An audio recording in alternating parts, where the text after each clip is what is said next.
Quite a greenhouse you have here. Yeah, well, it's all a bit like the African jungle, isn't it? But it's all stuff that you can eat, which is good.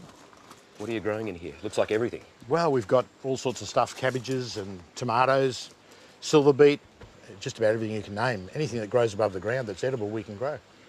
Now, the question is, where's the soil? It's all rocks.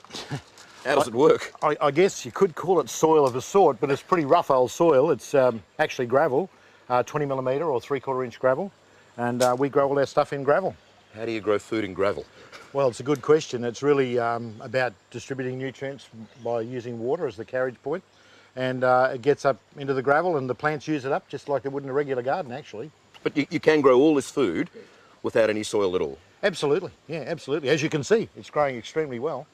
And in fact, it grows probably better than most gardens because we're always delivering water and we're always delivering nutrient to the plants. So they're very happy. You better show me how it works. What's your magic formula? Water and fish and plants. It just all works together so very, very well. Okay, show me how. Show me. Okay. All right, well, we've got a fish tank here. Let's have a look at this fish tank and we'll see the fish in here. These are sleepy cod. They look sleepy. Yeah, that's what they do. They lie around all day. You might think they're dead, but they're not. These are from North Queensland. They're an Australian native fish, although there are species that are similar up through Malaysia and that.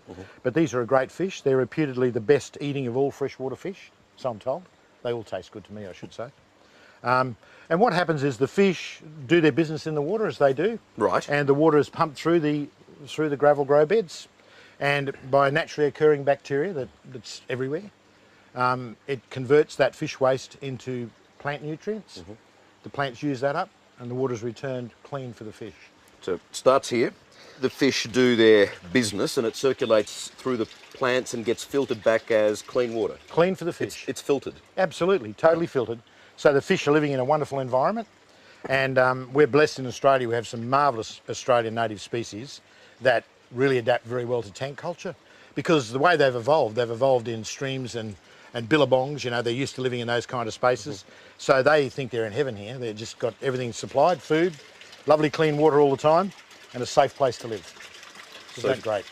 It seems perfect, but food grown from fish poo, should we be worried about that? No, not at all, because if I was to put some chook manure in my veggie garden, you'd think that was good. Yep. So it's the same thing. The plants use up that stuff really, really well. And remember, the naturally occurring, what I have to stress is that this is an ecosystem. It's an ecosystem garden, and we utilise all the wonderful things in nature, you know, the bacteria, the fungi, all that sort of stuff sets up and grows in our gravel grow beds and gives the plants the perfect nutrient that they need. That water that we can hear pouring out into the tank, what is that? That's water returning from the gravel grow bed. Right. These gravel grow beds have an auto-siphon device in them. When the bed fills with water, the auto-siphon trips, drains the water back into the fish tank, so the beds are always filling and draining all the time. But are you having to use a lot of water because it looks like you are? No, actually that's one of the magic things about aquaponics, particularly for Australia, is that we don't waste any water. The water's recirculating. So the only water that is lost is that which is used by the plants, you know, transpired and actually in the plant growth. So we actually don't waste any water at all. So it's one giant cycle. It's the same water going round and round. There's a researcher, Australian researcher, Dr. Wilson Leonard, who tells us that we only use 10% of the water that you would need to grow the same plants in a regular garden. And that's because we're not losing any to the subsoil, because normally in a regular garden, the water will soak through and off it goes. And when it soaks through and off it goes, it actually takes with it the nutrients. So we don't have the nutrient loss either in these beds, and that's why our plants grow so well. So fish business is as good as chook manure? I reckon it's probably better. Is it? Yeah. You wait till we see those ads, you know, because I'm worth it. Then you'll know that it's really good.